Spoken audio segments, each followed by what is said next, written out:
সাধারণ ছাত্র জনতার আন্দোলনের মুখে দেশ ছেড়ে লেজ গুটিয়ে পালিয়ে যাওয়া স্বৈরাচার প্রধানমন্ত্রী শেখ হাসিনা ভারতে বসে অবৈধভাবে রাজনৈতিক কার্যক্রম চালিয়েই যাচ্ছেন। দীর্ঘদিন যাবৎ বাংলাদেশের মানুষকে নানানভাবে জুলুম অত্যাচার করার পরেও ন্যূনতম অনুশোচনা বোধ নেই এই স্বৈরাচার শেখ হাসিনার মধ্যে।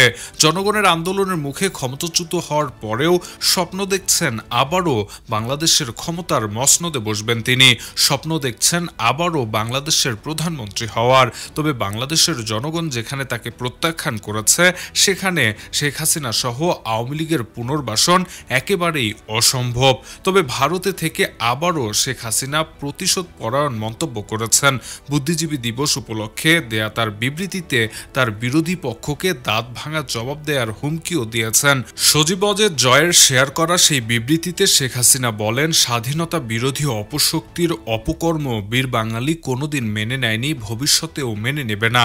এদের দাঁত ভাঙা জবাব দেওয়ার জন্য আমি মুক্তিযুদ্ধের চেতনায় বিশ্বাসী সকলকে ঐক্যবদ্ধ হওয়ার আহ্বান জানাচ্ছি।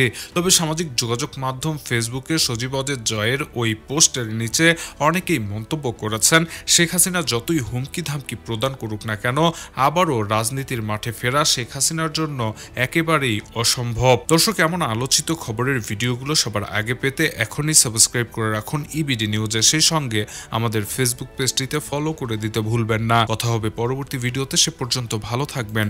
ধন্যবাদ।